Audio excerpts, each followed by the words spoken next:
good morning, afternoon, or evening, and welcome to the Bloody Disgusting Network. The following show is just horrifying. Beware.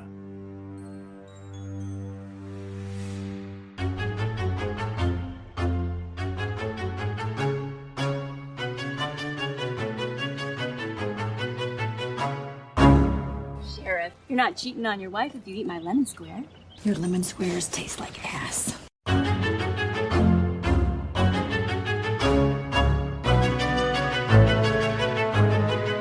And welcome back to Horror Queers. We're talking buzzed cut Chucky, we're talking red high heel shoes, and we're talking Andy's no good, very bad dating life. And I'm Joe.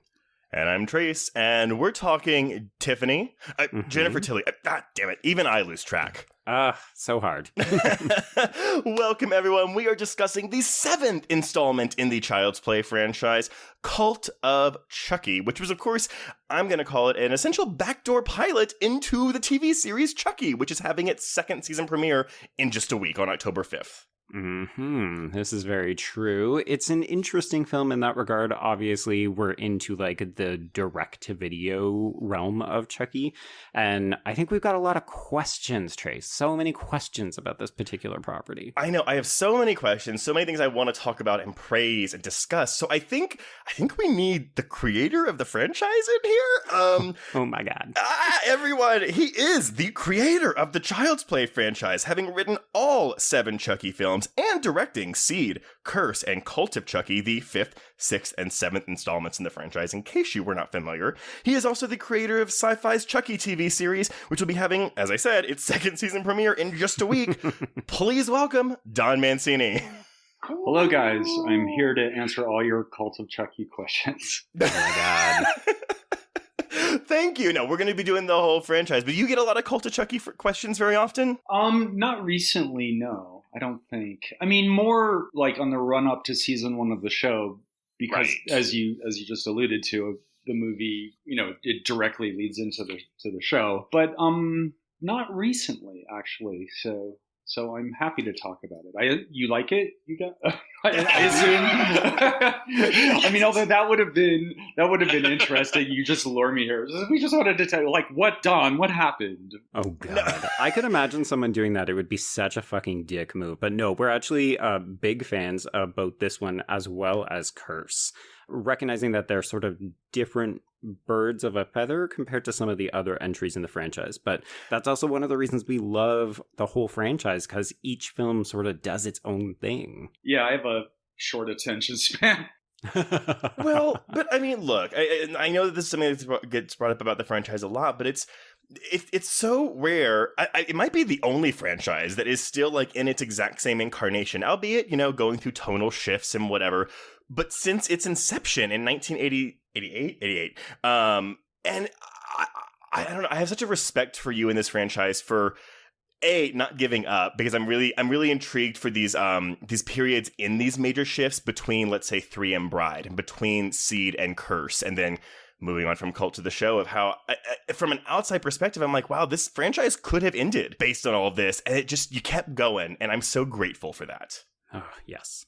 Well, a lot of that I'd have to give a lot of credit to David Kirshner, because, after Seed of Chucky didn't do well, we just kind of went into a fallow period. Right. And I think he ultimately just thought, like, okay, well, we can make a direct-to-video movie. There, even though it was sort of, it stung in a way, and it sort of felt like being demoted to the minor leagues or something. Right. But I think, David sort of like, assented to doing that for my benefit, really. Because I sort of like, I had more to gain from that than he did, I guess. Right. So he was very cool about that. And I think he's happy that we did that, because those movies, in their sphere, and their smaller sphere, they did do well. And, we're proud of the work we did on them.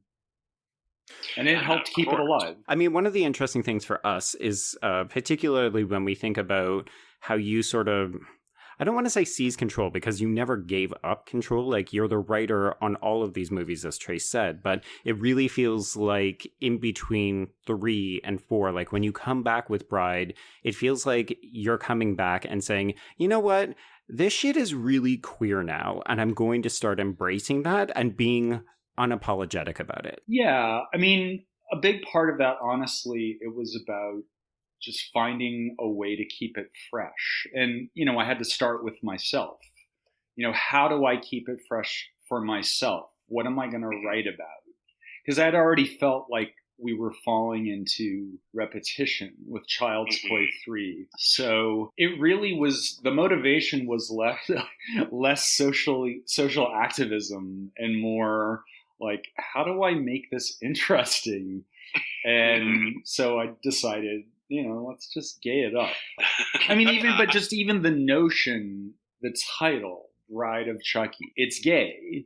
So it's like, I felt a certain responsibility to our ancestors is not the right word. Forebearers. There we go. Yeah. the path makers, pave makers or whatever. Yeah. You know, Bride of Frankenstein was super gay. So it felt right. It felt right. And again, it allowed it to have a new identity. And I wrote it for Jennifer, and, you know, knowing that, you know, that alone, that right there, you know, made the movie very gay. And so, you know, and so I was like, okay. And then when I was putting the story together, and we knew we wanted to have teenage protagonists and and I knew that it was going to be on a certain level a love story or a parody of love stories, romantic comedies and such. So I knew I wanted it to be about love, and so you have the star-crossed lovers at the center of the story, but then you have to have the other characters, you know, the friends. And I just thought, well, their friends should be gay, and so that, you know, it's just another way of looking at love. But I think even more important than that was casting Jennifer and casting Alexis Arquette and John Ritter. And, you know, there's a lot of gay energy in that movie that it seemed like it brought it new life.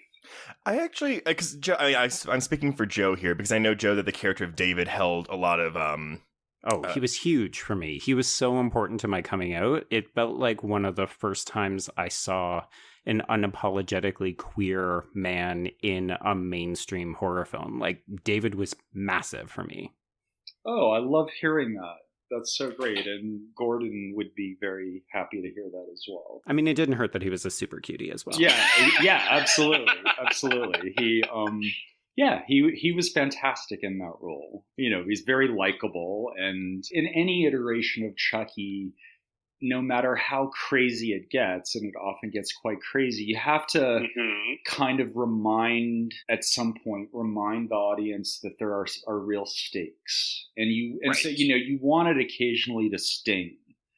And I knew that it would be interesting, to the verge of controversial, to kill that character. Oh, yeah, you broke my heart with that. but it's so funny, though, because, I mean, look, I think, I don't want to say like you get a pass because you were a gay writer killing off this gay character, but I do think that we live in a world today, though, where some people, if you weren't a gay man writing this gay character and killing him in such a, let's say, brutal way where he gets exploded by an 18-wheeler truck, some people might be like, that's a little homophobic, but it's like, no. Gay men can kill gay men. It's totally fine.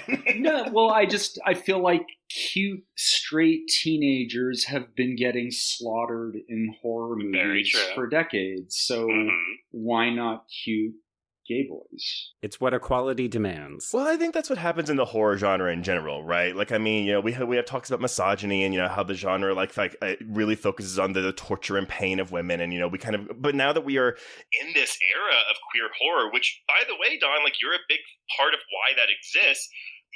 It's horror. Like, you got to kill people. You can't just let everyone live. Exactly. Bad things happen to good people, including Britney Spears. Okay. Well, that is one I do regret in retrospect, because, and that is something I wouldn't do. But honestly, at the time, I just felt like, Well, getting killed by Chucky, that's fun and cool, right? I was fairly unaware of her situation at that. Oh, actually, I think most people were. I think a lot of us were. Yeah, I can't remember how public or even at what point in her life and career she was, if what was going on. But I certainly had no awareness that she, had, certain real problems in her life. I certainly would hate to think that anyone would feel like that something like that would make Britney Spears feel bad, because that was certainly not the intention. It's more like, oh, how cool. I mean, if someone fictionally killed me, I would love it. Fictionally. Yeah. No, I mean, I think nowadays it doesn't look as good, but at the time, I think we were all like, oh, isn't this funny? Chucky he's very much on the up and up in terms of like who is a celebrity that it would be really deeply amusing to see this person get killed by this little doll. I think nowadays we look at the film and say, oh, I'm actually more intrigued by John Waters being killed in this movie because that is such a great cameo. Yeah, he was fantastic and fun to work with and very helpful to me in a lot of ways too, alleviating my first-time director anxiety. So how did you transition from the writing then to directing for Seed? Because this is the last theatrical entry.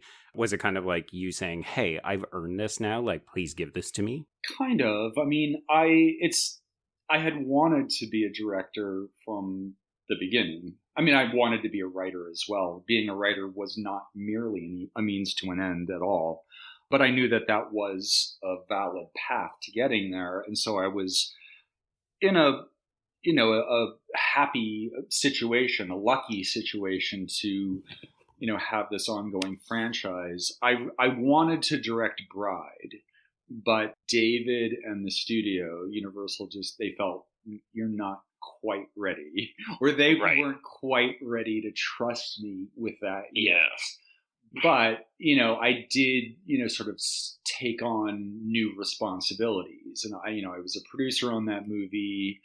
I directed the second unit. So that, okay. and even like the end of that movie, the whole thing with the cop and Katherine Heigl and Nick Stabile, that last scene, and then, the seed of Chucky getting him. I directed that whole scene. I directed the Kathy Najimy scene. I directed the montage of Tiffany's makeover. I directed that. Oh, do you know how iconic that is? Even when we did it, and then when we got the rights to the song, it was really thrilling, because it's just like, this is good. I had an inkling that was a good idea. Yeah.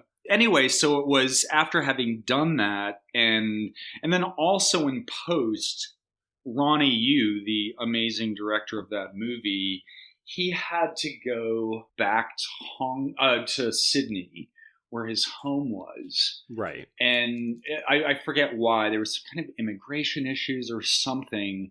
So I basically took on the mantle of director in post of that movie and oversaw, everything, as you do in post with editing and sound and music score and color and VFX, all of that.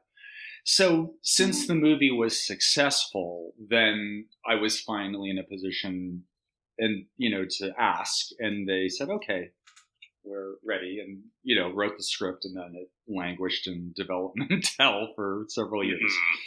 Was that in part because of the content? Because I feel like a lot of people, and by which I'm using air quotes on traditional or normal, because they're all the boring straight folks, and they say, oh, this series is okay until 4, and then 5 is when it really goes off the rails. And for queer audiences who have reappropriated Seed, who have discovered its madcap, campy wonders, like, there is so much to love and appreciate about this film, but I feel like for a traditionally minded studio, they probably looked at this and said, wait, there's a trans kid in here, or like, we're exploring non-binary issues at a time when non-binary wasn't really even a popular term. Like, Did you get pushback from people about that script? Yes. The line from the studio on the first draft was, "It's too gay and it has too much Jennifer Tilly." What? Yeah. Which, it's confusing. It's like, because it's like, I pitched it. I pitched the entire concept, and this happens sometimes. And you deliver substantially, or at least from my perspective, I delivered. The script was substantially what I pitched, so I don't like, well, it's too much Jennifer Tilly. We pitched her to be the lead character. So, but yes, I think it was a bit much for them. But then also Columbine happened. And then, Hollywood sort of responded to that by suddenly not wanting to support, violent movies that have young people in them. That was the double whammy that sent that project into development hell. But then it got resurrected a couple of years later when Ronnie's Freddy vs. Jason movie opened.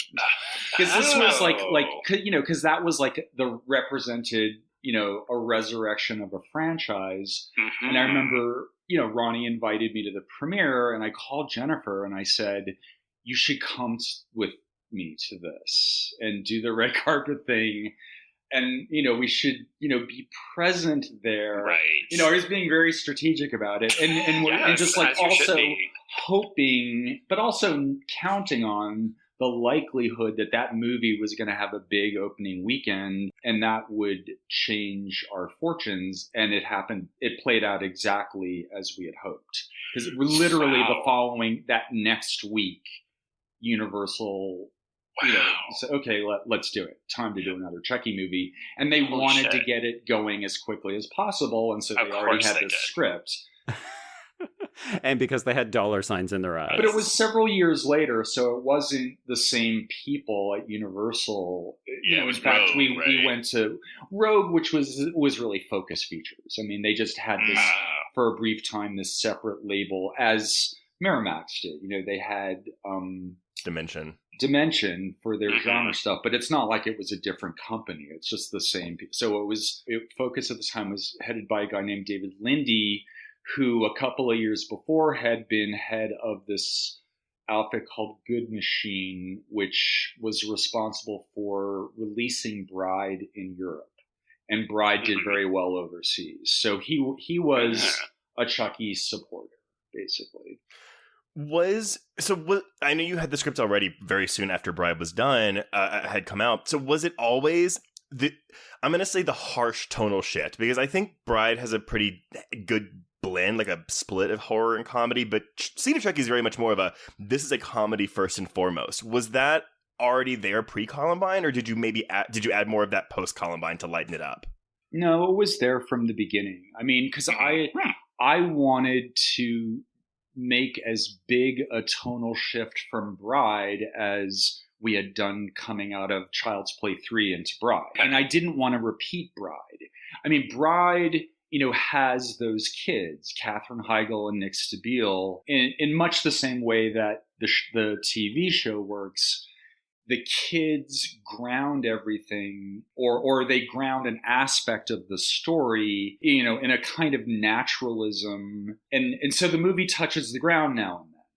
But I didn't want to do that again in Seed. I didn't, and we could have. It could have been, another group of kids, sort of naturalistically written and portrayed kids. Right. But I thought, no, let's do something really different. At the same time, I just wanted to work with Jen again, because she was so great in Bride. And my favorite part of the movie was the first half hour when she was in the movie physically. And I loved working with her. And so that all of this is why I ended up doing the Wes Craven's New Nightmare thing. And it's like, okay, you're going to play yourself, and it takes place in Hollywood, and Tiffany is your biggest fan. And she goes, okay, sign me up. And as Jennifer herself likes to say, the very first draft, that one that they said is too gay and had too much Jennifer Tilly, was also much like her character was even more brittle and shrill. She was. Oh, really? Just like there were moments in Seed of Chucky where, she comes off as fundamentally nice, and she never did in the script. Like, and that was intentional. I mean, and we both thought it was funnier. I mean, we both wanted, Jennifer Tilly, in quotes, to be this crass, narcissistic, desperate aging actress. And we thought that would be really funny. Like, one example is, you remember the character of the chauffeur? Yes. Right. Who throughout is rehearsing his, wants to tell her that he loves her. And in the movie, he's about to say it, and then he gets stabbed, and he's like, his last words, and she say it, and he just dies. Well, in the first draft, and again, this is emblematic of how the first draft worked, what happens is he gets stabbed, and he manages to sputter out as his dying words, "Jennifer, I love you." And she goes, "Thanks." Well, okay, because I want to go back to the studio. I mean, okay, the too gay I can quote unquote understand because it's 2004, 2005, like whatever. I guess at the time 98. What is the too much Jennifer Tilly? Like, did they think that maybe like mainstream audiences weren't as familiar with her, so thus it wouldn't be as marketable? Like, where did that come from? I don't think it was a familiarity issue. I just think it was a tonal issue. I think what they were really saying was, "Where's Chucky?" No, because I think, Chucky's all over that movie. And Tiffany and Glen, I mean, that movie has by far the biggest puppet content. It was more tonal. I think, it was too camp. And I get it. That's not an unvalid perspective. I mean, it's certainly, you could argue that the box office of the movie bore that out. Maybe it was too camp for mainstream audiences. Although it seems to have, I mean, it's the movie that we dine out on the most, it seems to me. I mean, the one that has had a certain lasting impact in other aspects of our culture. I think too, I mean, look, because the 2000s in horror were a period of, especially post 9/11, it was a very like nihilistic time. So we were getting, we had the torture porn, we had a lot of remakes of slashers that were much more bloody and violent than usual. And I think that a lot of audiences, not just mainstream, but horror, weren't really embracing camp. Yeah. Which I do think we are finding that now. I think that camp is much more attractive to people, and I don't know why that is per se, but I think that that's why the film has had more of a reappraisal, because I think for the longest time it was everyone's least favorite entry in the franchise, but now you have all these people going back and be like, no, there's a lot of interesting things going on in this silly little movie. Yeah, but I think it wasn't scary enough, I think. Right. And I think that was part of the studio's concern as well. And, that's legit. And I actually think that the final movie wasn't scary enough. I don't disagree with that. I would have liked it to be scarier, but it's funny. Oh, it's hilarious. It's stupid, but like in a good way. Yeah, exactly. It's goofy, but I love comedy as much as I love horror. So I enjoy being able to dip into that.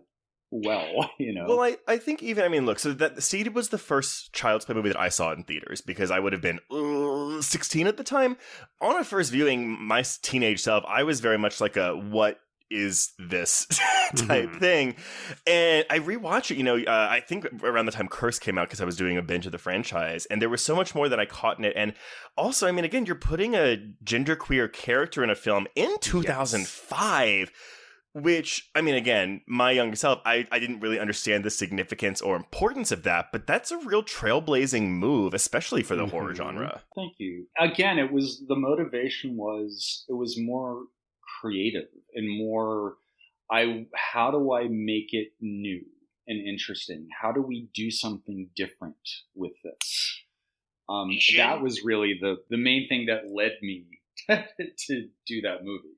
Genuine question, is the reaction to Seed of Chucky why we have not seen Glen or Glenda since then? I know we're getting them in season 2 because they're in the trailer, so that's not a spoiler. Or has that been more of a creative decision since then? No, it was very much the first thing you said. For quite a while, Glen and Glenda were kind of banished, and I even, in Cult, I had a scripted, and I think we shot it, a mention of Glen and Glenda that the studio made me cut. Really? Wow. Even for a direct-to-video sequel, they're like, cut that? Yeah. Wow. And they also were very squeamish about the notion of Tiffany moving around in the world as Jennifer Tilly. Really? But that's one of the funniest parts. Of course. And, but that was just us, the people we were making that movie with. They just didn't get that.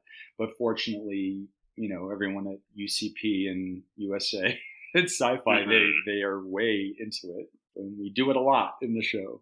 Well, so I think, so then moving on from Seed to your direct-to-video sequels, Curse and Cult, I think what was so refreshing about Curse is everyone's expectations were rock bottom for that movie. Not just because it was coming after Seed, which again, at the time wasn't the most well-received movie ever, but also because, you're taking this theatrical franchise and taking it direct-to-DVD, and I mean, the reception for that movie was, at least for me, like above and beyond anything I could have imagined. And it was a really, really good movie. And it's kind of a thing where it's like you didn't have to go that hard, and you did. Well, I was thrilled to have the opportunity to make another movie. And again, I owe David Kirshner a lot for that. But I, as strategic as, or I thought I was being strategic in taking the series into the realms of camp, just as strategically with Curse, I very consciously said, I am making a horror movie now. Whereas I didn't, with Seed, I felt I was making a comedy.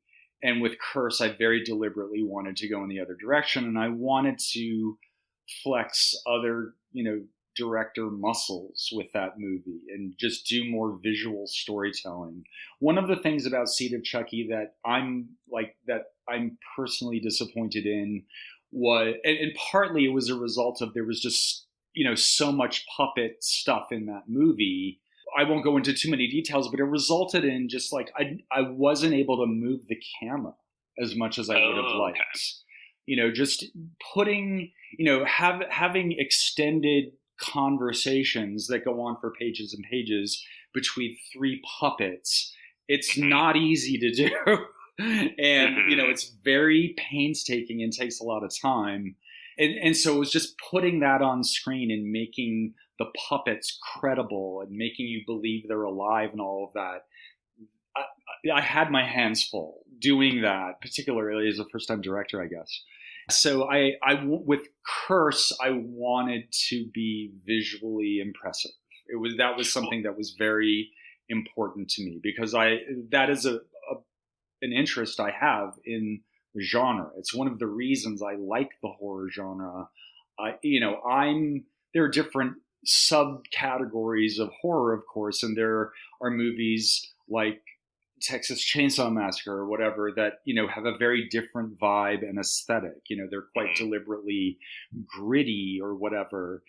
But that's, while I as a fan, I like seeing movies like that. But as a creative person, my personal interest as a writer, director in horror is I want to do some things that are operatic and beautiful. And I find that where horror and beauty meet, I find that very interesting. It's like two different colors that you're painting, and they're very, there's just like, I forget, I don't know if this is an Argento thing, but some director like that, I remember reading somewhere that like the epitome of a certain kind of horror is the face, a beautiful face that is just defiled slightly. Just like a beautiful face with a slash of blood across it or something. That would sound like Argento, yeah. There's just something, there's an energy to that. And, and I know it's an oversimplification, but I also think just as gay guys, I think as a tribe, we tend to be attracted to beautiful things and a beautiful presentation and operatic stuff and all of that. And I wanted to do that with Curse. Well, so I'm glad you mentioned it. You didn't have as much camera work in Seed of Chucky because of all the puppets, but you also got a smaller budget for both Curse and Cult of Chucky compared to the $12 million that Seed had. How was that? Did you find that more, I don't know, limiting? I mean, I know it is literally limiting because it's $10 million less. But did you, I don't know, did it force you to be more creative, I guess, in how you were approaching things? Yeah, you just have to, $5 million, which is what the budgets for both Curse and Cult were, it's not nothing. You just have to be smart about how you spend it. And so I just knew that we had to build it differently from the ground up. It had to be, obviously had to be smaller in scale. I love movies that take place in one setting. I find that fascinating. I love Dial M for Murder and Rear Window and Lifeboat and Rope. I love that, the challenge of that. So we just created a story where it's like, okay, this is a subgenre, the old dark house movie. So it all takes place in one house over one stormy night as people start getting picked off. Another James Whale reference. Yeah, exactly.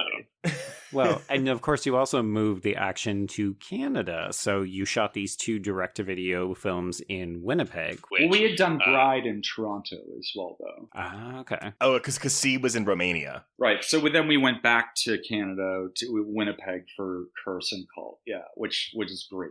So Curse, great, by the way. Let's move on to Cult. So there's a 4-year gap between those films. Now, did you have a sequel deal in place? Like, was Cult a guaranteed go-ahead when Curse came out? Or was it a, let's see what happens with this kind of a thing? It was the latter. Yeah, it was the latter. Let's see what happens.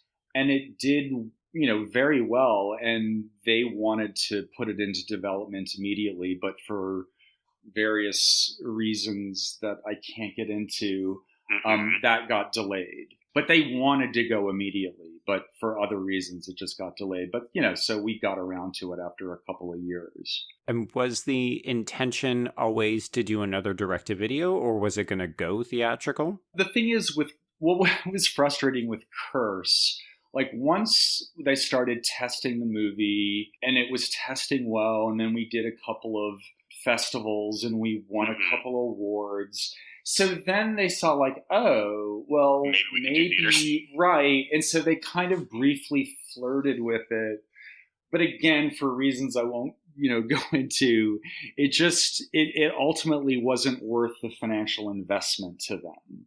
Because I think, certain people had deals in place that if it went theatrical, then, certain financial incentives kick in. Right. Okay. That made them ultimately averse to it. So it was frustrating because we felt like, people like the movie and maybe it could do well in theaters, but it didn't happen. And then they did exactly the same thing to us with Cult. Sort of dangled the carrot. Oh yeah, maybe we'll release it in some theaters, and it's like, yeah, but no, they don't. So, but again, I don't have any bitterness about that at all because I was so happy to have been able to make the movies and that people like them. I'm going to assume the things that we're not going to talk about, which is totally fine. In case for our listeners who don't know what that is referring to, it actually had nothing to do with the remake. No, we don't know. That's fine. No. It was just certain people involved with the movie wanted more money, and it took a while to make their deals. That shit can go on for years. I feel like people forget that it's a business. Which is funny, of course, because our next question is kind of like, oh, okay, well, let's come back to the narrative. Because one of the things I'm most interested about is the sort of stopping and starting in these gaps in between the films. But they're all, as Trace said off the top, they're all part of the same universe. Like, you never retcon things. Well, I mean, some things I think you set aside and then you come back to, or like you say, Alice not the most interesting character, so we'll have her as a dream in this one, but then that's it.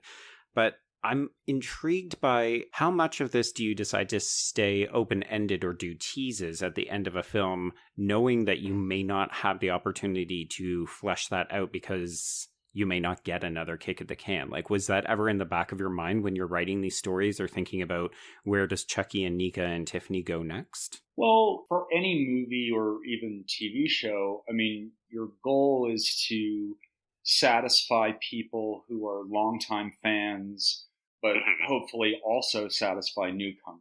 Right. And so similarly, each movie, it's like the end of a TV season. if you don't know if you're coming back, the finale ideally needs to function as a season ender, but potentially a series ender, like which happened with Brian Fuller on Hannibal. Right.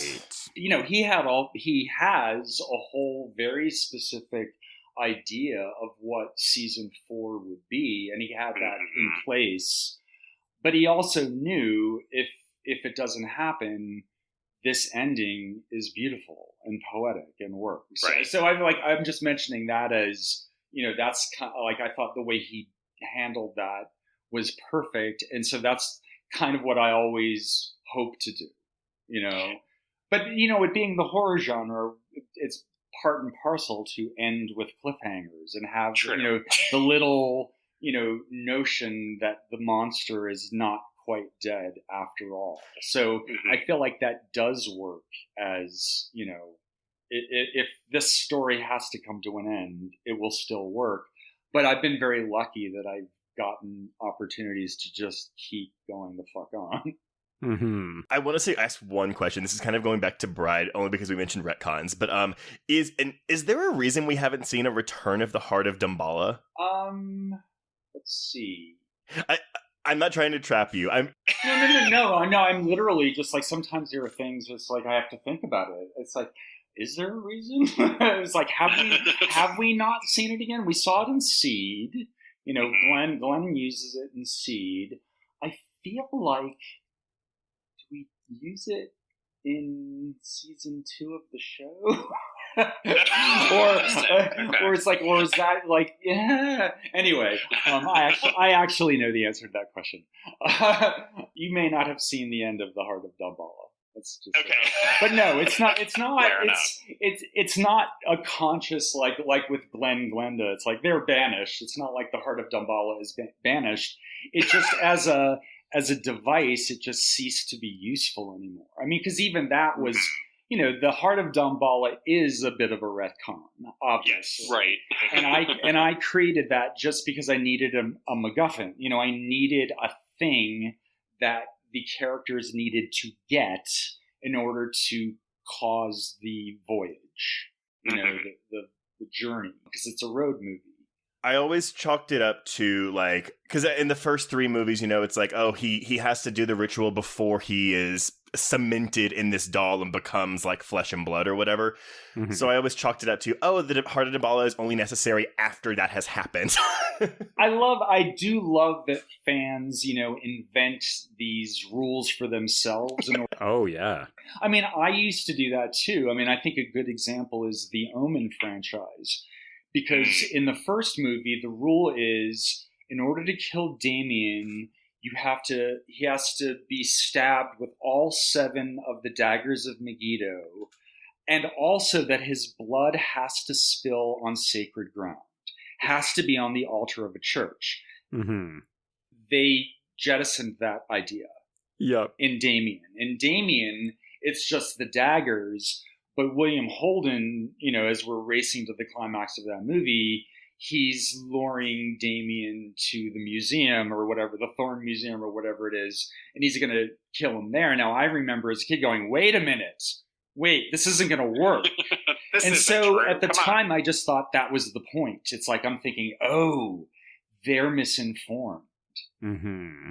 They don't know. And I literally thought it was going to be that he was going to stab him. And then they were going to do the thing where they walk away from his body and then he stands up behind them or something. Mm-hmm. But no, it wasn't that. It was just that they didn't need that device for that movie. It was an encumbrance. Although, you could have... It also, if you think about it, you think, oh, come on, you could have moved the action to a church somehow. How hard would it have been? But, I think fandom, wasn't as... strong a force or as interconnected a force at the time, so nobody rose up to like decry this inconsistency. Well, but I think again, because we take the series into more over the top territory, like it's never really like a sticking point for me with continuity with this particular franchise because it's so goofy and and again, you lampshade a lot of issues. You any inconsistencies, you lampshade them. You're like, oh yeah, let's address that really quick and then move on. Yes. Okay, no, we can go back to Cole. I that was always my one question was the Heart of Damballa. I was like, well, I know we got conned it by saying we have to have this thing, but But I love the prop. I love the thing itself. It's a really cool prop. Oh, it looks great too. Yeah. With Cult, so yeah, we do the haunted house movie, the old dark house with Curse of Chucky, but with Cult, you go like insane asylum movie or mental institution movie, and it is white. It is a very like different aesthetic for you. I listened to your commentary last night, so I know it was very intentional. But what made you want to go? Like, I mean, again, in all the subgenres of horror, what made you want to go into the mental asylum subgenre? Well, it's a subgenre that I love. I think it's really fun. And again, I knew that I basically needed to do another one setting story. And the narrative of the character Nika, that's where we left off with her in Curse, the idea that Chucky, as he often does, he framed her for the murders and she takes the fall and she ends up in the loony bin. So it made sense to pick up with the character there. But, it's a very different kind of movie than Curse of Chucky, and aesthetically it's very different. And again, this is my short attention span. I just want to do different shit. So right. Curse of Chucky, had a lot of darkness and shadow and chiaroscuro, and I just didn't want to do the same thing. So I said, like, okay, let's do the Kubrick Shining thing, where it's just horror under glaring bright lights and rectilinear. Everything's very linear and long corridors going at weird angles and stuff like that. It was just an opportunity to have a different kind of style. And I love style, and I love, different kinds. And I was just interested to explore a different aesthetic and a different tone. Well, I think that's why too. I mean, like Cult it's not like my favorite entry in the franchise, but even watching it last night, I was a thing where I was like, and I know this makes sense, but it's like, it feels like your hand in directing gets more confident and strong with each entry.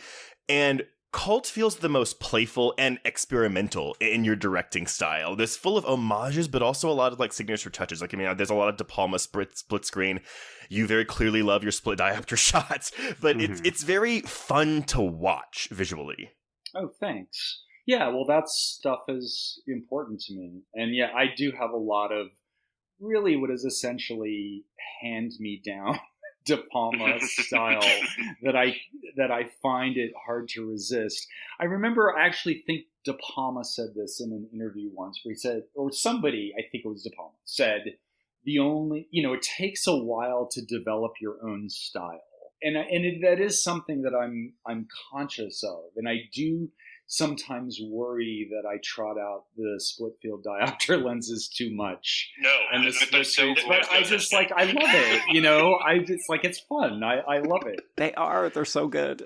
Yeah, I mean, I know it wasn't you, but even Ronnie Yu does it in Bride. Honestly, it almost feels like a trademark of the franchise by this point.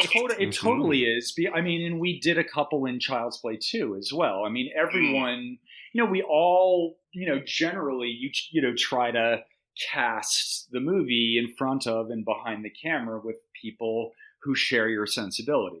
Right. And that certainly was the case with Ronnie Yu. That was why we wanted to hire him, because he was clearly into this kind of aesthetic. As he himself used to say delightedly on set, setting up some intricate, beautiful shot, he'd go, "It's like a commercial for murder."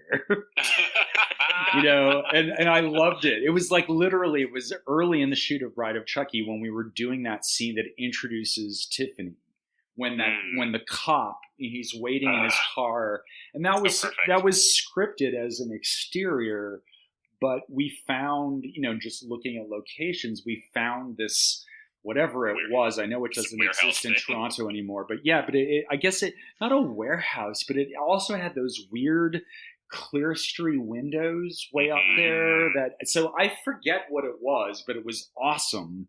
And I remember just, coming onto the set and seeing how Peter Powell had lit it. And it's very 90s, just all the light and that kind of blue tone to everything. We love blue in the 90s. So yes, we did.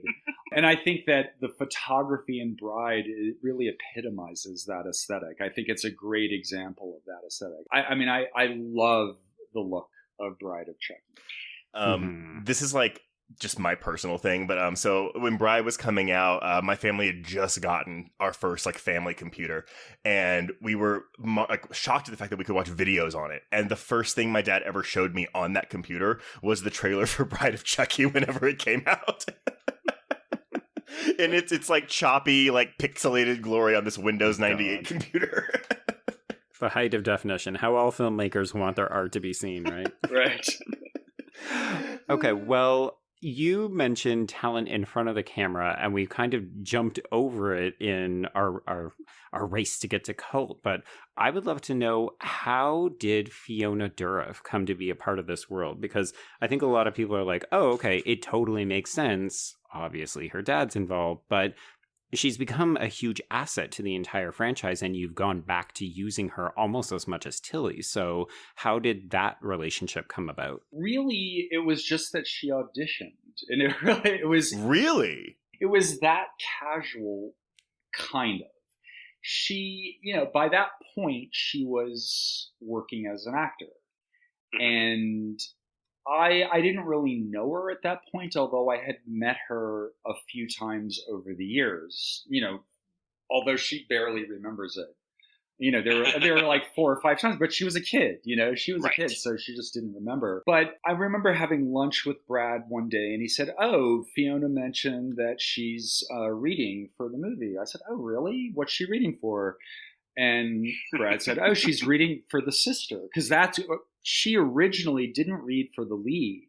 Her agents had put her up for the character of the sister, Barbara, who ended up being played by Danielle. And her audition was really good, but I thought like, ooh, I think she could play Nika. There was just something about her, which I think, pretty much everyone knows now, because she's a very talented actress and she works a lot, deservedly, but she's really electric as a performer. But she also has she has a few things that I consider to be specific assets to the horror genre.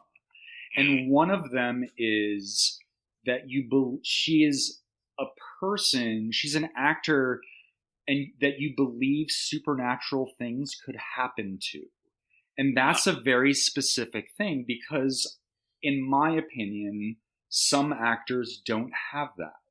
Good, successful actors, but they're just of a different kind of vibe. Whereas Fiona, she has a particular kind of energy, and I think even beauty and physiognomy that she reminds me a little of Amy Irving, actually. And I was, being a De Palma fan, I was a huge fan of hers from Carrie and the Fury. And which is why in Curse of Chucky, I gave her that white nightgown. It's basically a copy of Amy Irving's white nightgown from The Fury when she has that slow motion escape scene. Yeah. So I believe supernatural things can happen to her. I also believed her in the wheelchair, and that's a very subtle thing. But, I saw a lot of actors for the role, and I just didn't believe it. It just felt like an actor pretending to be disabled. Whereas with Fiona, we're such good friends now that I know exactly what's going on. But at the time, I'm just like, oh, this person has pain. There's just some, her homepage as an actor, that is something that she can bring, that you believe the anguish, that there's something, that this person has been through something. And she had that. So anyway, it was just this instinct that I had. And so I had her come back and read for Nika, and she was amazing. And then I had to take like a day to kind of think about it and think, am I pursuing this for the right reasons? Am I, because it wasn't a gimmick. It wasn't Brad flexing any muscle. It was just that she was the best person for the role. She's a great actress. And so I said, let's do it. She's great. Let's do it. So that's how that came to be. I love that. And I'm actually glad that if you've told that story before, I'm sorry, but that's awesome, because I feel like there's so many cries about, nepotism in the industry and stuff. And it's just like, I don't, even before you said that, I never got that from Fiona because, yeah, she is kind of Nika to me. Like, she fits that role perfectly and she's so good. And especially once we get into Cult and she starts doing Brad. Well, that was the next thing. And one of the reasons I like to work with actors serially is it's fun to write for actors and just like, because you can, like, it's fun to write to their strengths, but it's also fun to write to stuff that they haven't done before. And you think, like, right. She, in Curse of Chucky, she was the ingenue. Nika is basically an ingenue. But just knowing her in real life, and of course there's the intense physical resemblance, the facial resemblance she has to her father, along with the fact that in real life, her laugh is Chucky's laugh. And that's just getting to know her. It's like, wait, are you Chucky? Like, at first I thought, like, oh, is she just mimicking Brad? But it's just the way she laughs in real life. So, like, between that and her physical resemblance and the fact that I intuited you would be a great villainess, you would be a great bad guy. I just thought, like, oh, we have to have you get possessed by Chucky because that's going to be awesome. How much fun. But then it adds another element of queerness because then you have her in a relationship with Jennifer Tilly and it's just so bonkers. I love it. Yeah, it all gets increasingly incestuous. Well, and so, because and you bring in, Alex Vincent at the post-credit scene of Curse, and he's a main player in Cult, and you have Christina Elise come back for Cult as well. In the commentary, you mentioned that you had, I don't know if you reached out to Alex or if he reached out to you via social media, but, like, is that how, like, you just said, hey, let me just reach out and see if he wants to do this? We sort of got to know each other again, I was an adult when I first met him, but he was like a very young child. Right, yes. But then, and then I lost touch with him for years. And then with the advent of social media, one of the great things about it, there are many evils, of course, but, this goes back to when Facebook was popular. But, the way you can have your past at your fingertips. Mm-hmm. So I just got to know him as a grown-up, and he was super cool and interesting. He's a really nice, interesting guy. And I was just sort of delighted by that. It's like, oh, he's really cool. And so in just, getting reacquainted again as peers now, I just, I was like, you should come back. And he said, I would love to. That would be great. So yeah, happily that worked out. And he wasn't acting anymore, right? Correct. Man, that must be fun though. Yeah, I think he's really enjoyed it, and he, as you'll see in season 2, he has a lot of fun new stuff to do. Well, and so one thing that stuck out to me in your commentary for Cult was that you mentioned, like, you and Tony and David would go and, like, look at kind of fan reactions or, like, see what people were talking about in the Twitterverse and whatever. And one of them was people were so excited to see a scene between Andy and Tiffany. And you didn't have that in the script. Right. It was Alex who first told me that. And I kind of went like, oops. So that's why, like, we were shooting and I just sort of hastily wrote that phone call. So, and I said, oh, split screen. It's like, here's a great excuse for a split screen scene because you want them. De Palma approves. Yeah, exactly. You want them to share the screen, even though it just didn't work out. They would be physically together. So yeah, that was really fun to do. Can I ask some questions about the gore in this one? Because I think that this film is well known among the fandom for introducing this kind of like splitting of the souls across all of the different Chucky dolls and into people, which produces a lot of fun, particularly in the last act. But then the other piece is like some of these kills. Mm-hmm. I feel like people are constantly surprised that you were able to do this on that direct-to-video budget. Like, people went gaga for Claire's death where the skylight falls on her. I think in part because they thought, oh my God, we're doing Bride of Chucky again. And it looks so gorgeous. Yeah, well, I like putting in little Easter eggs for fans, to stuff outside the Chucky universe usually, and occasionally inside the Chucky universe. So I knew there were different iterations over different drafts of exactly how that character died.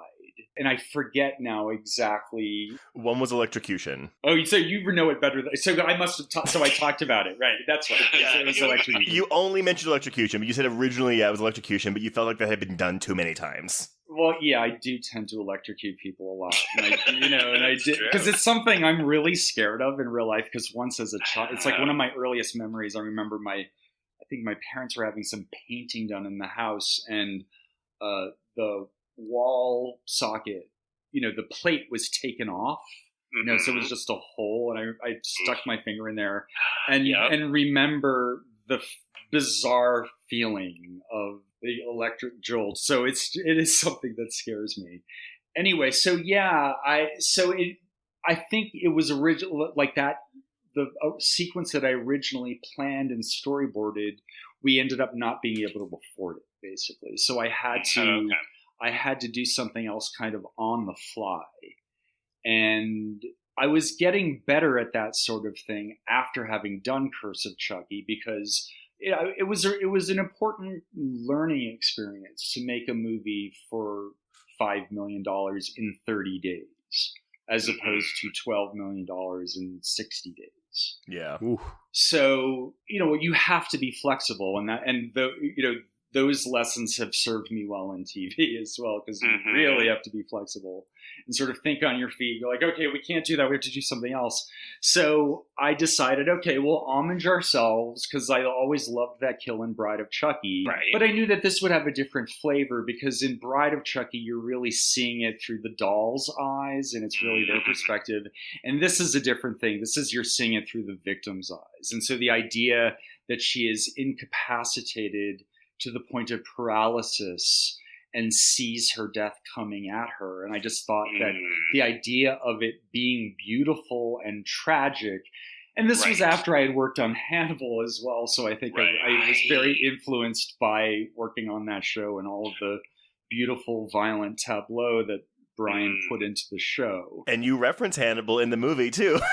Yes, I do. Yes, and I remember, gleefully telling Brian and Martha De Laurentiis, you have you inviting them to the screening, and you go, oh, you're gonna love something, and I think they were both kind of like, yeah, that was great. So I mentioned that one of the other things folks like about this film is this introduction, this wrinkle in the mythology, which is that Chucky can now split his soul into multiple dolls, and it results in multiple Chucky dolls. I love how you visualize them so that they're immediately identifiable and distinct. Like they're all Chucky, but they have their own characteristics.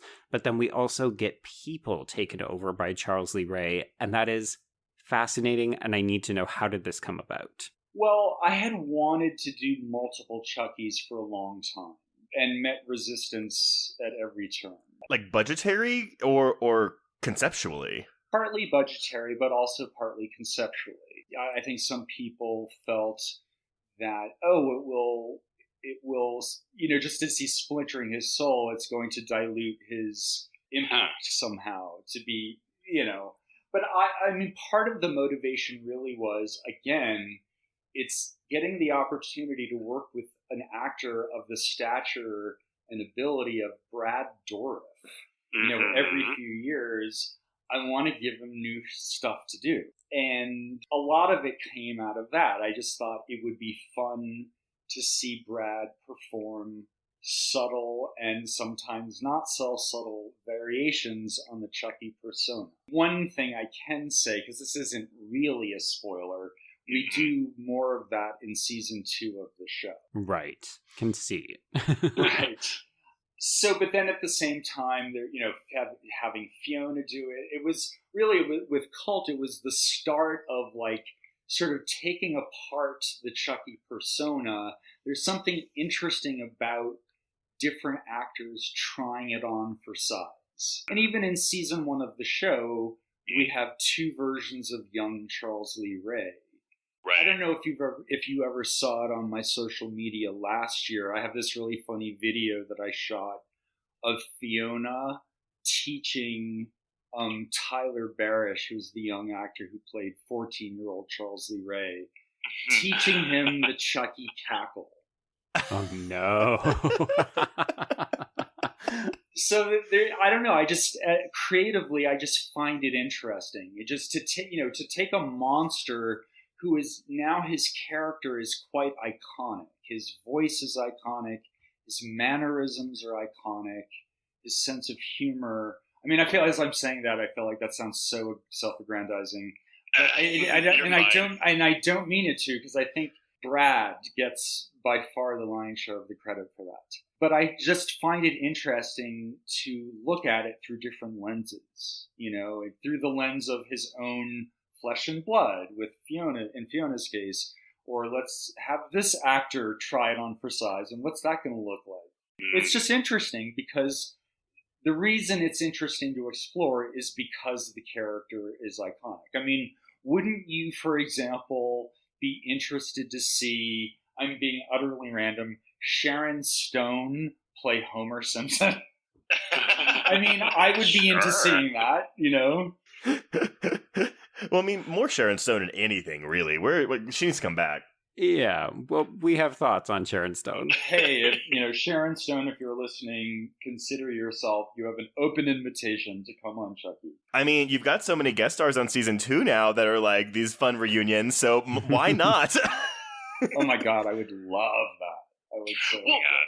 Okay, so we've talked about, how we're switching from theatrical to direct-to-DVD with this franchise, but now we are switching from direct-to-DVD to television. And Cult of Chucky comes out October of 2017. On the commentary, you still talk about it as if we're going to get a potential next film installment. The TV show gets announced about 5 months later. So I guess, how is your reaction to that, or how did this come about? And I feel like, again, this is a case where expectations are being lowered because we're like, oh, we went from theatrical to direct-to-video to TV. Well, it was really working on Hannibal that made me start to think about it for the first time. Because I had written that episode of Tales from the Crypt for HBO that I mentioned, or co-written rather. Yeah. Because I did a rewrite on an existing draft. But other than that, I had never worked in TV before Hannibal. I've been a massive fan of the Hannibal franchise, books and movies from the beginning. I was a fan of Thomas Harris's as a kid. I read Black Sunday, his first novel, and was really into that.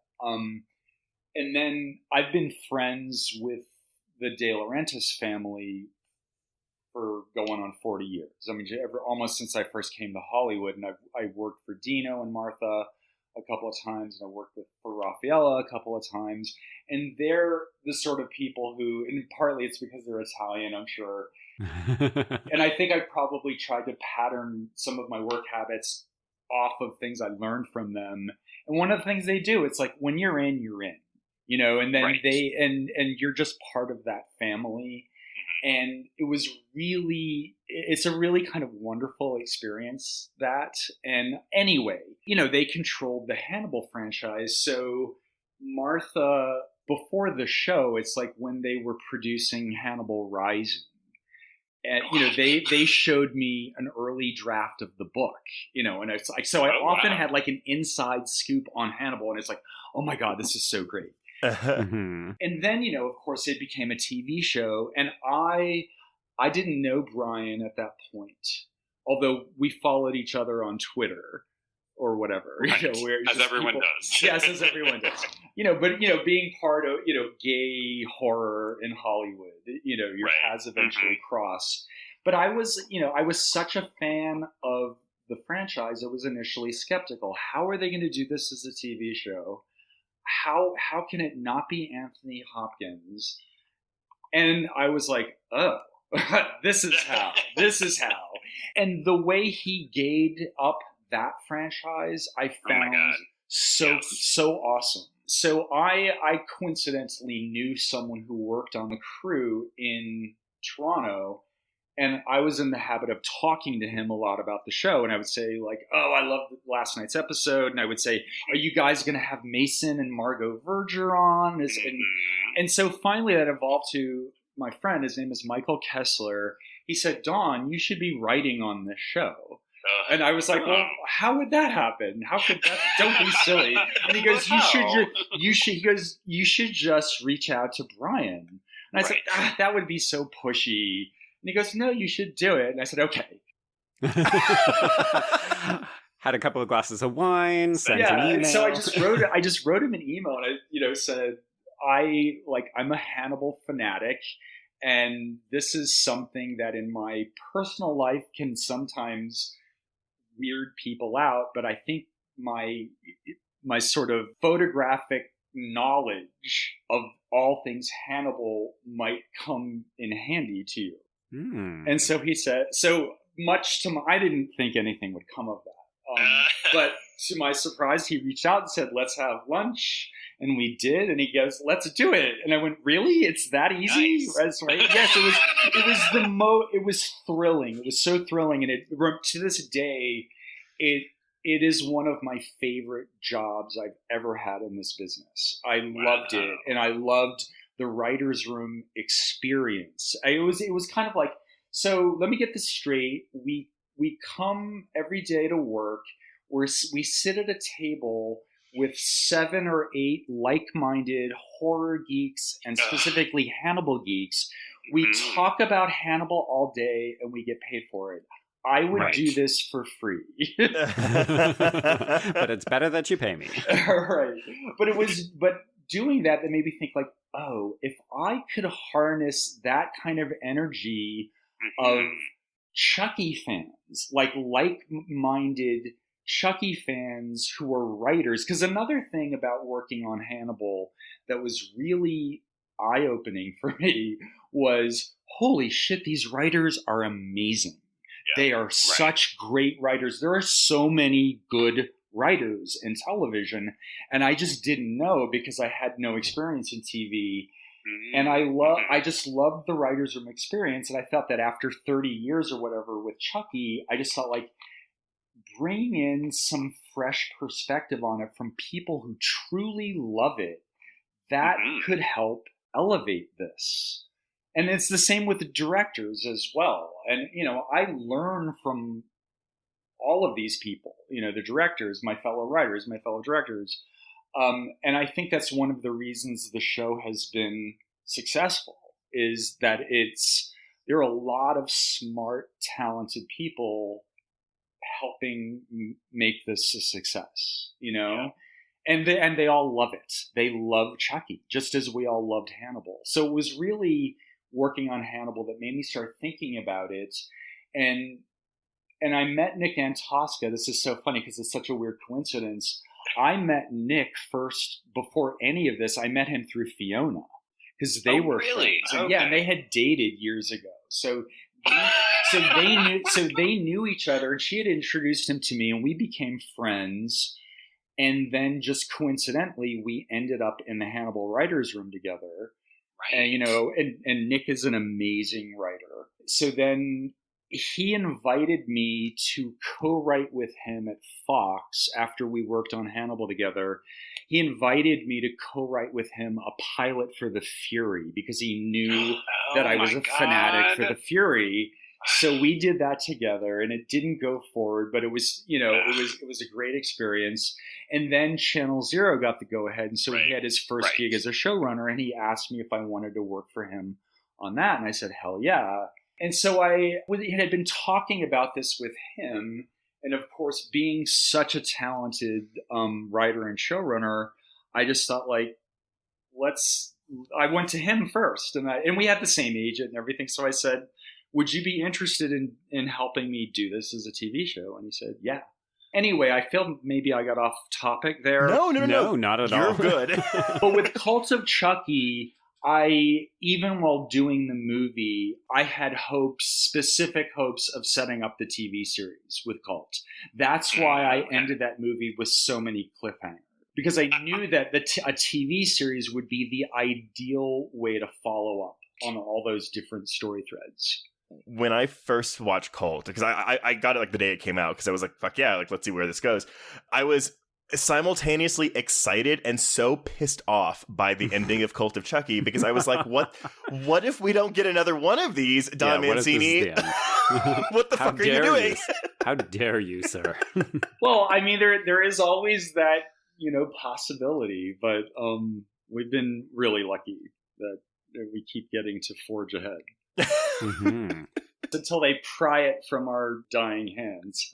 Well, okay, so here's the thing, because as Trey's mentioned, okay, we're shifting into TV, and people really didn't know what to make of this. Unfortunately, we're still living in this day and age where we see SyFy, and it's the home of Sharknado and a bunch of this plus that terrorizing a town with really bad computer graphics. Yeah. So I think people were worried that this was going to be diluting the brand.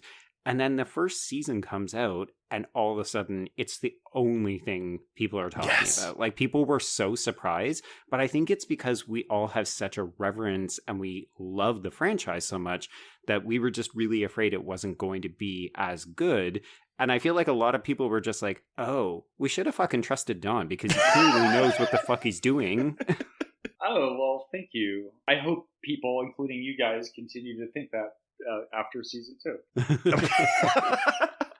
Well, and let's not understate the fact that, again, we're continuing the franchise's line of queerness, and you've got a queer teen lead in this role. Yeah, I mean, it was, I've just sort of thrown caution to the winds here, although honestly the culture has caught up with us, and with Bride and with Seed there were some issues moving ahead with queer content, but by the time we got to this, they were completely on board. Because I just thought, I knew I wanted to have a YA element to it, because that was another thing. It was a new flavor for the franchise, because we'd never really done that before. And so I knew going into it, and also just generally as a writer, I was just wanting, for whatever reason, maybe it's my age, or just wanting to write more about myself specifically than I had before. And I just thought, well, why not? Here's an opportunity to do that. And because in the zeitgeist there was, this, we knew that using Chucky as a metaphor for bullying was a big idea, that it was a strong idea and could work really well. Yeah, so I am very happy. One of my proudest things about the first season of the show is that not just gay audiences, but I think all of the Chucky audience really loves Jevin. They really love that couple, the Jake and Devin. Right. Because I really wanted to portray a very, just a sweet, sweet love story. A young love story, a puppy love story, but to do it with two gay boys. Yeah. Right. And again, the culture has caught up with us, and we, it's not just Chucky that's doing that. A lot of shows and movies are doing that now. But it's fun to be able to keep finding ways of injecting queer content into the show. Well, but I mean, it's also, you're right. The culture has caught up with you, and we are seeing a lot of this more in mainstream media. But you're also, again, Chucky's one of the big four slashers for me, alongside, Michael, Freddy, Jason. And you've gone through this just enormous transition from 88 to 2022. And I'm 33 years old, and the episode where Jake and Devin finally kiss, it was like, oh my God. It was the most unreal, So sensation. Well, it's also this YA component. We have queer YA stories, but we don't have these queer YA in horror stories. It's something I haven't really seen before. And again, that kiss, I was just like, I wish my 14-year-old self could have seen this episode, 20 years ago. Well, exactly. And that's exactly how I felt about it. And that's what I wanted to accomplish with it. I remember the day we were shooting that scene, and there was some nervousness, a nervous energy going around, as you can imagine. So the two actors, the boys, Zach and Bjorgvin, they came to me during lunch, because we had to wait for the sun to go down a little bit before we shot that scene. And so we were talking, and they asked me, was this your first kiss? Is this a reenactment of your first kiss? Oh. And I said, no, it's the first kiss I wish I could have had. And, and what we want it to be is the first kiss that, gay boys can see that they can have. And they got that immediately, and they went, oh, that's so cool. Oh my God, the youth, they're going to save us after all. Yeah, but they really got that, and they knew that they wanted it to be good for those reasons. They knew it was a mitzvah. So speaking about the queerness, I think there were a bunch of people who maybe skipped Seed because they heard that it wasn't that good or it was campy, or they maybe skipped some of the direct-to-video sequels. So for some folks, I think Chucky's acceptance of this, I mean, he's nothing if not a master manipulator, so he's also looking for opportunities to get what he wants, and that's a fun other piece of this first season. But I think a lot of people were surprised that Chucky ended up being progressive or fucking scare quotes woke. Well, but it's that line, right, where he's like, I'm not a monster, Jake. Well, it's like a lot of people have that experience with, their parents. A lot of times their parents are initially, horrified, but some of them, sometimes they do come around. And I just felt like, and that, that is a not uncommon path for some people, that they're just not experienced with it, or they think they're not experienced with gay people in their lives or whatever. Mm-hmm. Well, okay, so as we kind of wrap this up then, so why don't we move into season 2? I know obviously we're not going to give out any spoilers, but what do you want to say, or what can you say about season 2 in advance of its release? And bear in mind, this episode will drop a week before season 2 premieres. Well, one of the things that I wanted to do with season 2 was continue to follow that relationship, that romance between those boys. And so that's a big part of the show. And as you know already from the first trailer, the setting is a, Catholic reform school. Right. So, this time we're plugging Chucky into this, the subgenre of, Catholic religious horror. Like The Exorcist, The Omen, that kind of thing. So, right. Chucky with priests and nuns and confession, but also homophobia, institutionalized homophobia. I thought that was an interesting conflict to put in front of those characters and that relationship.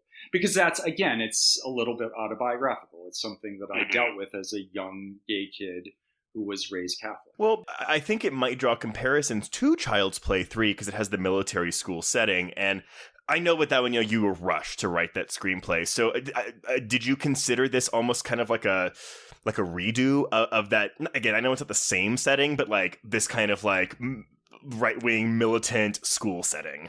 Yeah, I mean, I was aware of the similarities. It's a educational institution for teenagers that has this conservative, repressive authority. And that sort of setting works well for Chucky because Chucky is often about, subverting the status quo and going after authority figures and puncturing sacred cows and stuff like that. So, and along with that, just the trappings of that subgenre I love. The Omen, I love The Omen, I love The Exorcist, and to bring, some of that stuff into the Chucky franchise again, I hope it's, a way of keeping it fresh.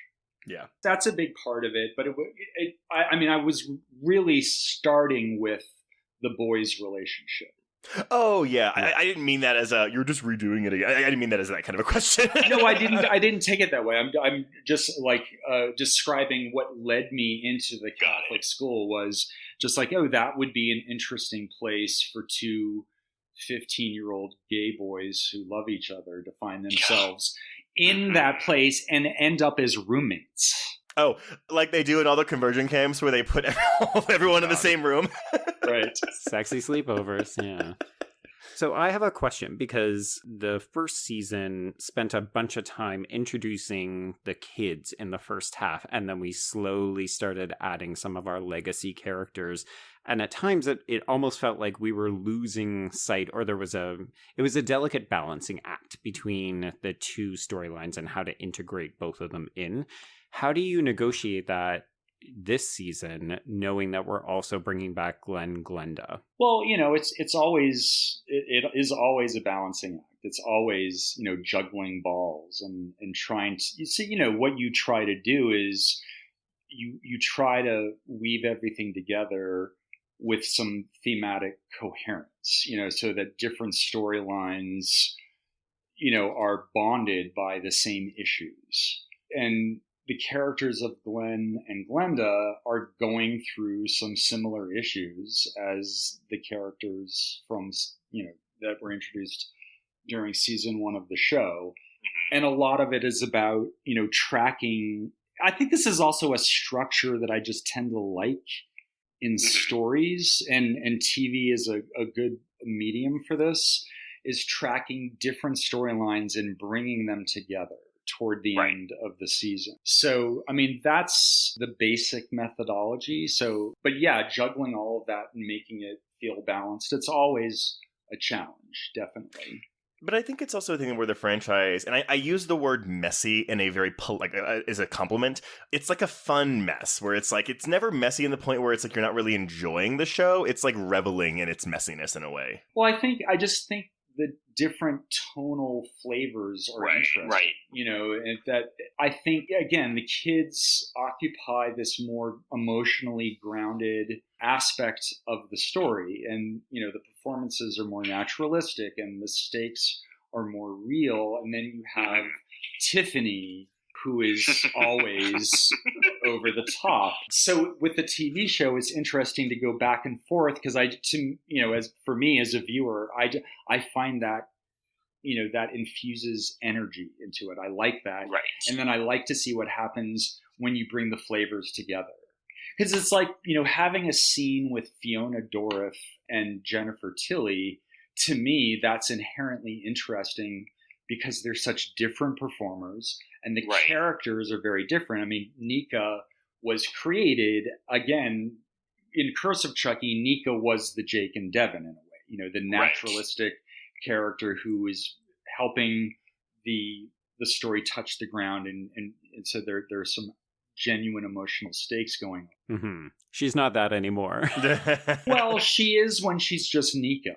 But what's interesting, though, as we were working on the season, in the writer's room, one of the things we found is that we realized that Glen and Glenda were going to be crucial to grounding everything. And that didn't occur to me at first, because you think about Glen and Glenda, I mean, these are characters who were, like Damien being born of a jackal. They were born of a killer doll. They were a doll. Now they're human beings. How does that work? On the face of it, it's as crazy as any of the craziest stuff in the franchise, and yet we use them as the grounded characters in that storyline, through which the naturalistic, emotionally grounded prism through which to watch the antics of their crazy mom. And dad, who happens to be a doll.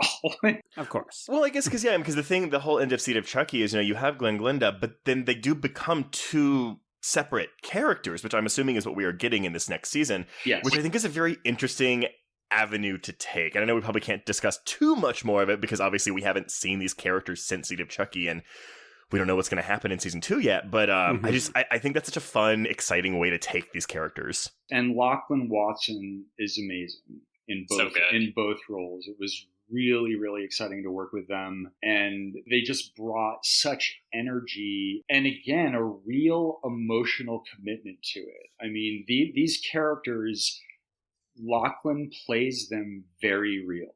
And it's and I think people might be surprised by that. I'm curious, Don, can you talk a little bit about the casting specifically for Lachlan and maybe more broadly speaking, some of the responsibility with this role? Because I feel like we're living in a current political moment that is not particularly open to trans people, to non-binary people, to queers and women in general.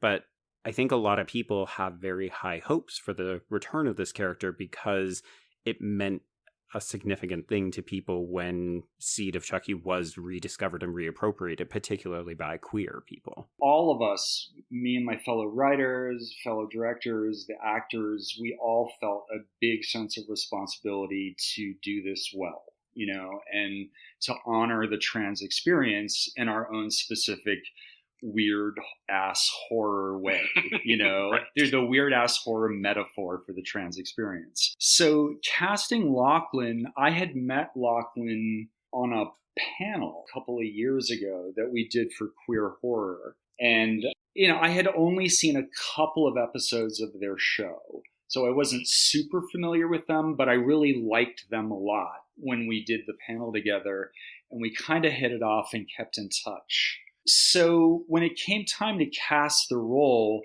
I wasn't allowed to, nor would I ever really be allowed to just, offer it to anyone outright. The studio has to approve, the network has to approve. So there was a sort of traditional audition process, but I always knew that Lachlan would be a part of that. And as I predicted, Lachlan's audition just blew everyone away. Oh, that's awesome. So I don't know if there's anything else that you can tell us or tease us about season 2, but maybe what would your sales pitch be for folks who have been stupidly waffling on not jumping on board the show? Oh, gosh. It's a loaded question. Why are you so stupid? Smarten up. Do you not realize the show was nominated for a bunch of awards? Right? Yeah. It's been thrilling, because you work just as hard on the Child's Play 3s and Seed of Chucky's as you do on, season 1. So it's just nice when people like it. But I'm not sure what more I can say than I have already said. The Catholic school setting, now plugging Chucky into the subgenre of Catholic horror like The Omen, The Exorcist. The evolution of this relationship, the Jake Devin relationship, you're going to see more of that, and it's not necessarily always an easy ride, and it's always important to keep the metaphor front and center, even though they're in a crazy situation, battling a killer doll or dolls plural. It always has to ideally function as a metaphor for a more hopefully universal queer experience, right? That's where the Catholic school setting came in handy. So I think people will like that. I think that people will find it interesting to see what happens to that relationship when it is put under this kind of the pressure of not only, are we going to get killed by Chucky, but like I'm being officially told that the person I am and that the person I love are wrong. What happens to a relationship and to an individual in the face of that opposition? And I think that it is timely. So they can those stupid people can expect that. Well, my sales pitch for this would be is if it's anything like the first season or anything like any of the 7 films in the franchise, it's fucking fun and just come and have a good time. Well, and also from our perspective, it's fucking queer. Like, that is one of the things that I so enjoy about this whole franchise is that you have always been looking to push the boundaries and change the definition of what a Chucky or a Child's Play film is or TV show, but you have always made it super fucking queer, and I just so appreciate that as a queer viewer and somebody who has really respected your career and your longevity in the industry. It's just really refreshing that you haven't shied away from that aspect. Well, thank you so much. I'm thrilled that it has landed well for you. And for the general gay audience. It means a lot to me. And again, I feel fortunate that I'm very supported by the whole team and the network and the studio. They're very into supporting the queer content. And that's been great. I feel very lucky. How refreshing. Very refreshing and inspirational, honestly. I mean, again, like at the risk of stroking you up a little bit more. It's just like it is inspiring. It is very nice to have this. And thank you so much for coming on to this episode to talk about this with us. Oh, I had a blast. Thank you so much for having me. We do have one final question, Don. It's an easy volley one, but we just have to ask. So we were wondering, do you have any plans to ever bring Katherine Heigl back as Andy's mom? Because we miss her. Oh, yeah. I would love to. I never rule it out as a possibility. So yes, there is that possibility, and it's something I would really like to do. I don't know her well, but I saw her last at a convention 3 or 4 years ago, something like that. And she's always super nice to me. And I loved her in the first movie. I thought she was great. I mean, I wanted to have her back in Child's Play 2, but it was a decision made above my head not to. Right. An economic decision, I'm sure. But she did, because by that time she was married to Kevin Yeager, so she was still around. They met on Child's Play 1, as I'm sure you know. So she was around, and I know that, Alex, is in touch with her from time to time. So it is something I would love to do. I would love to have Chris Sarandon in it too. Oh, yes, please. Also big fans of his. Nevertheless, because I know we get the end of Curse, we have the post-credit scene with Andy, and he's talking to his mother. So at least we know she's not still in the loony bin like she is in part 2. But there we go. It's always been a question on my mind where I've been like, I want more of that character sometimes. I thought you were going to say Katherine Heigl. Oh, I mean, that could be fun too, for sure. Because honestly, as someone who, as someone who has been, I'm going to say unfairly maligned by the industry and viewers because of, candid comments she had made about Grey's Anatomy. I would always welcome that character back into this franchise. Also, just to see Katherine Heigl cut loose a little bit. Yeah. I don't know that she would be interested in it. Yeah. But, I'd be for it. We certainly, I loved working with her even back then, and that was really before she was Katherine Heigl. Right. She was great and obviously incredibly talented. And one thing that was really interesting was even then, and this was 1998, I think she was 19, she had a very specific goal of wanting to be a romantic comedy queen. That was like something she specifically wanted. Yeah. Well, I know, and because she was in Valentine and she made some not so great comments about being in that movie, but I've never heard her say anything bad about Bride of Chucky. So she has. Oh no! Oh, she has. Yeah. But it's join the club, right? She eventually gets around to bad mouthing all of us, everyone she works with. No, she. It did, and it hurt my feelings. She was on Letterman once. And, this was at the height of her Grey's Anatomy success, I think just following her Emmy and stuff. So she was on the show, and he, I don't know if he blindsided her, because I think no one is ever blindsided on those shows. I think they know exactly what is going to happen and what they're going to say. So at one point he said, well, your Grey's Anatomy fans may not be aware that you also, were in this other movie, Bride of Chucky. And, they showed a little clip, and then she made some comment to him like, well, sometimes you just have to pay the rent. And I kind of went, oh, Katie. It's always so easy to punch down on horror. I feel like people ultimately end up regretting it, particularly when you start to realize the kind of career you can have from working in horror. But even as you get a little bit older and maybe those plum roles aren't coming, you can do the convention circuit and you will always have fans from horror films. Again, this is, I think, just a bit of a tick with her, that she just badmouths a lot of projects. I didn't understand why, because the movie was successful. Right. She got good reviews and it helped her career. So I didn't quite understand why she said that. And I don't know if maybe I was unaware. Did she have a bad experience? I wasn't aware of that at the time. I thought she mostly had a good experience. But maybe there was something else going on that I was unaware of. Yeah. That period of 07 to 2013, it was it was rough. Yeah, it was a tabloid era for her. Yeah. But what you're saying is you're open to mending bridges. So Absolutely, yes. If she wanted to be on the show, are you kidding? I mean, I kind of get it in a way. You know, I can if indeed he did blindside her, and I don't know if he did. I don't know. Maybe that is the most memorable thing to say in that moment, because I think that sometimes actors, that is their role. You know, particularly in that format, that context of a talk show. You know, you want to be funny. You want to be in the moment, and you know, maybe that was just a memorable thing to say. But it did hurt our feelings. No, because you're right. You know, it's a film that you're proud of, and it's just a thing where it's like, you know, maybe she had a good time, and it maybe wasn't like, maybe it was a fine experience, but yeah, in the moment she was like, people expect me to say something disparaging about this movie, I guess. Especially because she had reached such a pinnacle of success at that point. And you know, let's not forget, she was young. She was indeed. Well, on that note...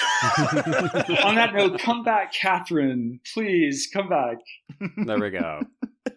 Well, Don, again, I just want to say, both Joe and I want to say thank you again for coming on to this. Thank you. Honestly, so let our listeners know, you know, where can they find you on social media if they want to reach out to you, or even the show itself? On Twitter, on Instagram, my handle is Real Don Mancini on both Twitter and Instagram. And if you want to stay informed about the show, just keep abreast of Jennifer's. You know, because she's a never-ending font of photos and information, and she already spoiled that Kyle is alive in one of her Instagram stories. Yeah, totally dead. Yeah, she's I'm like, baby, put the phone down. Yeah, but you know, a big source of information for Chucky fans, no doubt. But yeah, I'm on Facebook too, which I'm sure like none of your listeners is.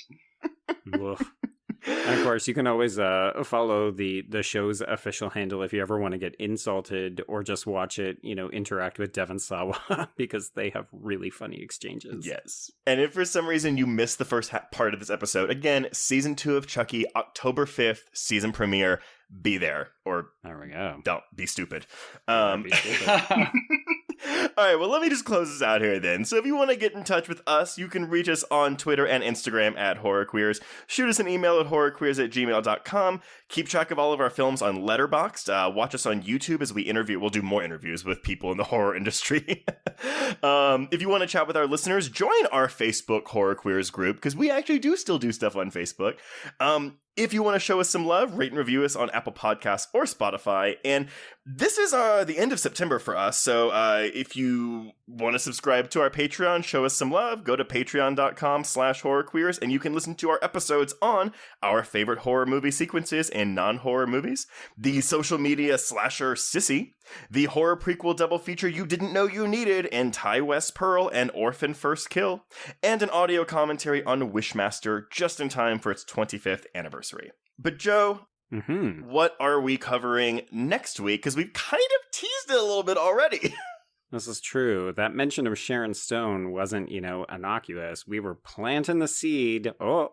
And so, yeah, we're going to dip our toes into some erotic thriller territory. We're going to kick off October with Basic Instinct. Ooh. I love the Basic Instinct. So good. We have so many. Talk about a film, too, controversial for its queerness at the time. We have lots of things to say about misogyny and biphobia and homophobia. So please be sure to check that out next week. But until then, we can, thank you again, Don, and we can cross out Child's Play Extravaganza. Thank you so much for having me. And, so cross out Horror Queers.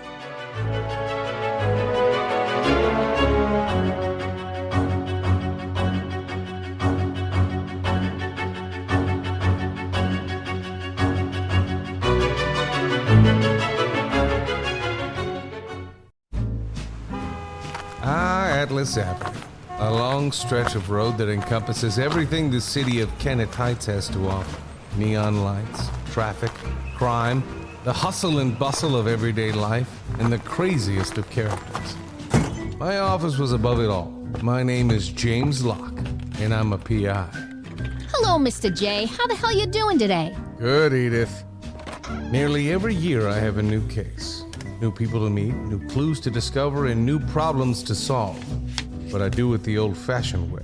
No technology. Nothing post-1950. Hell, I don't even listen to podcasts, but you should. Atlas Avenue Beat is a spoof of the film noir genre with goofy characters, tons of wordplay, and non-stop raunchy humor. There's also 3 whole seasons out right now with more on the way. Just search for Atlas Avenue Beat wherever you listen to podcasts or visit us online at bloody.fm. It was late in the afternoon when the professor and I took our way towards the east, whence I knew Jonathan was coming.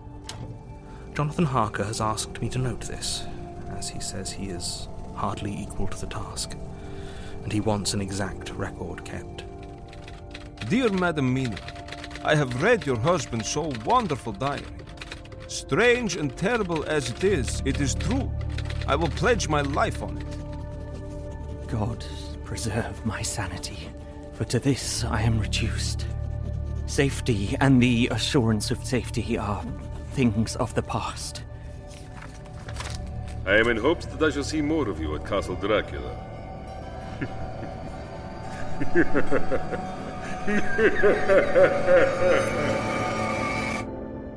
Listen to Regarding Dracula wherever you listen to podcasts, or find us online at bloody.fm.